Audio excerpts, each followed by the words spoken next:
Good morning. आज जो chapter अपने को स्टार्ट करना है दैट इज अरिथमेटिक प्रोग्रेशन या फिर एपी। ठीक है।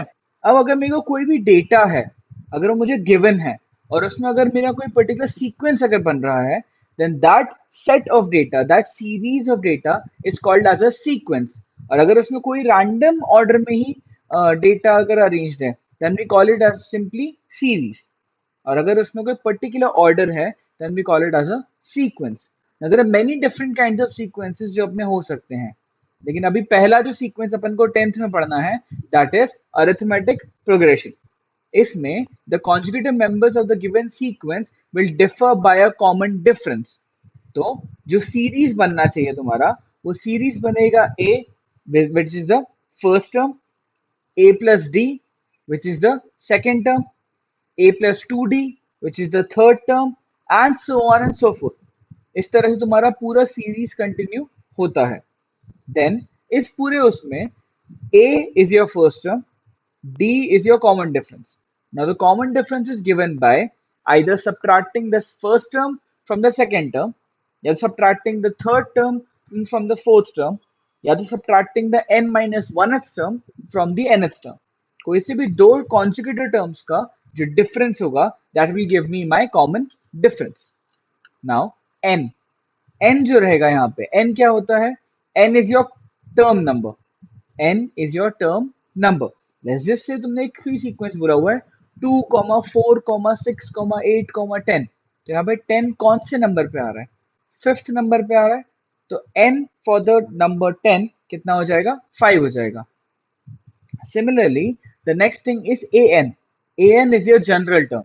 अब जनरल टर्म की अगर मैं बात करूंगा, तो अगर मेरे को फिफ्थ टर्म निकालना है, तो मेरे n की वैल्यू 5 हो जाएगी। और जो an का फॉर्मूला है that is a plus n minus 1 multiplied by d, where a is your first term, n is your number of terms, and d is your common difference. तो an is equal to a plus n minus 1 into d। अब ये तुम्हारा general term तो आ गया है। After that if you are asked कि तुम्हें sum of the n terms निकालना है, तो सम ऑफ एन टर्म्स के लिए भी तुम्हारे पास there are two separate formulas as you can see on the screen. n by 2 bracket open 2a plus n minus 1 into d, या फिर n by 2 bracket open a plus an। Some people write it as l as well, या फिर तुम an भी लिख के कर सकते हो। There is no issue in that. अब this is just the formal introduction of this chapter.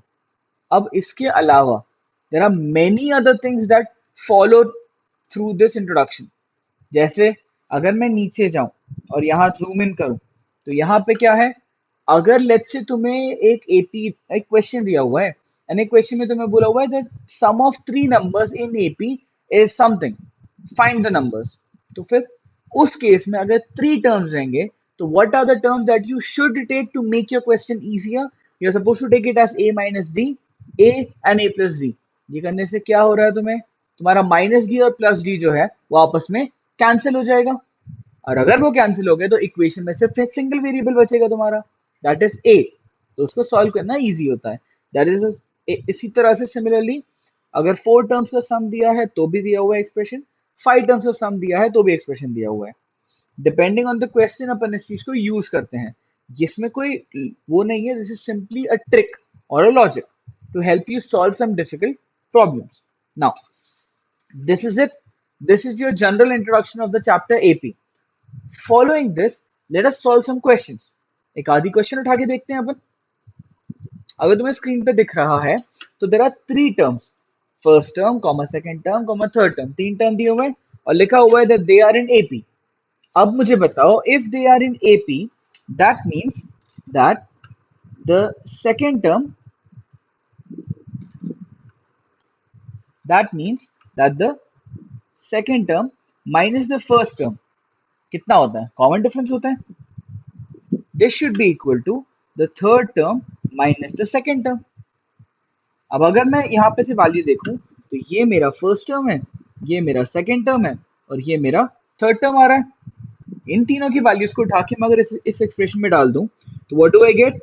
I get p plus 3 minus p plus 1, क्योंकि माइनस इंटू माइनस क्या होता है? प्लस होता है। therefore माइनस p प्लस 1 हो जाएगा is equal to 3p minus 1 minus p minus three, third term minus second term, दोनों को इक्वेट करूंगा मैं अगर, तो यहाँ से तो मेरा p और p कट जाएगा, 3 प्लस 1 मेरा आ रहा है 4 is equal to 2p minus 4, 4 को उस साइड अगर ट्रांसपोज करूंगा तो I get 8 is equal to 2p, I get p is equal to 4. This is your first question and option A will be a correct answer. In an MCQ question, तुम अगर अपना solution कर रहे हो तो solution के बाद you are supposed to write कि तुम्हारा option A is your correct answer. Now, following this, I have the second question. The sum of all the terms of an AP having 10 terms. तो all the terms मतलब कितने terms हो गए? सबसे पहले तुम्हें डेटा में क्या मिला? n is equals to 10 मिल गया. Except for the first term is 99. मतलब क्या हुआ? The sum of all terms of an AP having 10 terms except for the first term is 99. तो इसका मतलब हुआ sum of 10 terms minus the first term is equal to 99. ये दिया है क्वेश्चन के अकॉर्डिंग मेरे को, ठीक है. नाउ फिर क्या लिखा है सेकेंड वाले में? And except for the sixth term is 89. And the second thing जो मेरे को दिया है, sum of 10 terms minus the sixth term is equal to कितना दिया है? 89 दिया है. Alright, now let's simplify these two equations. यहाँ पे लिखा S10 is equal to a plus 99. Similarly second वाले से लिखा S10 is equal to a plus 5d plus 89. अब ऐसा क्यों लिखा मैंने? क्योंकि तुम्हें an का formula a plus n minus 1 into D मालूम है, तो a6 का जो फॉर्मूला है वो हो जाएगा a प्लस 5d. यहाँ पे वैल्यूज पुट करूंगा और फिर दोनों इक्वेशंस को अगर सब्ट्रैक्ट कर देता हूँ, माइनस माइनस माइनस माइनस, तो मेरा S10 कट जाएगा, a से a कट जाएगा, मेरा बचेगा 0 is equal to 99 minus 5d minus 89. What will I get? I will get 5d is equals to 10 and therefore I'll get d is equals to 2. Common difference मेरा अभी तक 2 आ गया है. अब find the third term of the progression if the sum of the first term and the fifth term is equal to 10. मतलब क्या दिया है तुम्हें? तुम्हें दिया है a plus a5 is equal to कितना दिया है? 10 दिया है.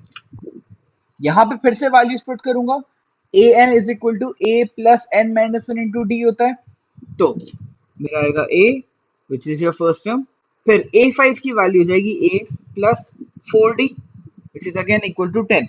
d की वैल्यू अपन ने अभी अभी क्या निकाली हुई थी? 2 निकाली थी, वो वाली वैल्यू को मैं यहाँ पे सब्स्टिट्यूट करूंगा, तो आई will gate 2a plus 8 is equals to 10. So 2a is equals to 2 and lastly I get a is equal to 1. तो a मिल गया है. अब मुझे निकालना क्या था क्वेश्चन में? I had to find out the third term. तो थर्ड टर्म लास्टली, अभी तक इतनी मेहनत करके मैंने पहले d निकाला, फिर मैंने a निकाला, अब मुझे क्या निकालना है? a3 निकालना है. तो अगर मुझे a3 निकालना है, an is equal to a plus n minus 1 into d वाले फॉर्मूले में अगर मैं सब्स्टिट्यूट करता हूँ तो I get a plus 2d which is equal to 1 plus 4 which is ultimately equal to 5. ये अपन का क्वेश्चन हो गया. अब this was a question of general term, यहाँ पे अपन ने फॉर्मूला यूज करा हुआ है an is equal to a plus n minus 1 into d. Now जो नेक्स्ट क्वेश्चन है अपन का, that is if the third term of an AP is 12. So basically तुम्हें given है a3 is equal to 12.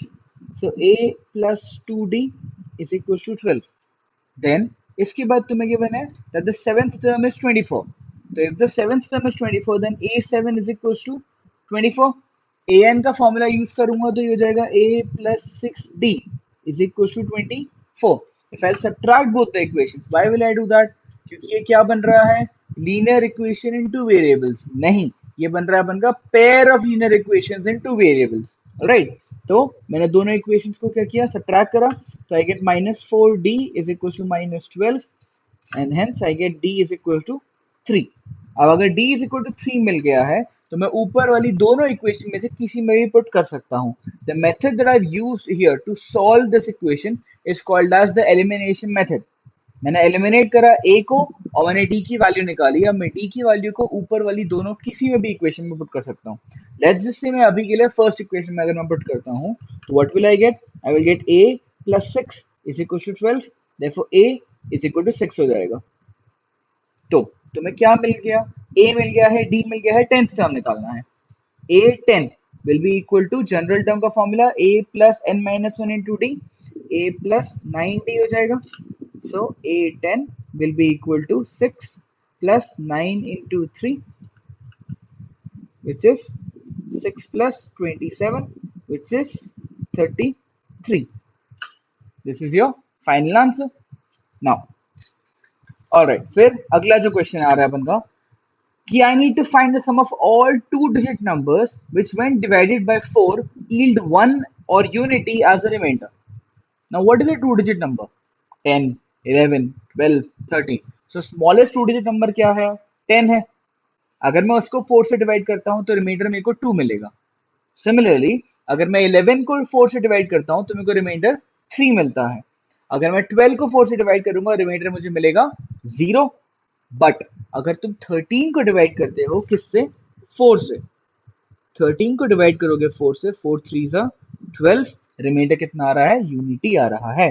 तो therefore जो first to digit number है which is divisible by 4 that will be 13. And similarly the second two digit number है which should be divisible by 4, which on dividing by 4 leaves a remainder unity, that should be 17. And similarly the third term should not be 20, it should be 21 क्योंकि reminder 0 नहीं चाहिए, मुझे reminder 1 चाहिए. ये हो गया है. अब जो कॉमन डिफरेंस आ रहा है यहाँ पे वो आ रहा है 4. Now I need to find the sum of all two digit numbers. But तो लास्ट टर्म तो निकाला नहीं मैंने अभी तक. तो लास्ट टर्म के लिए अपन क्या करें?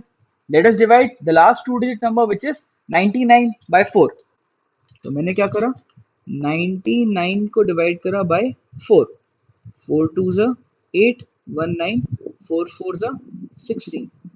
3 रिमाइंडर आ रहा है तो ये नहीं चलेगा.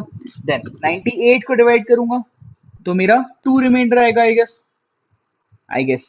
फिर 97 को 97 बच गया.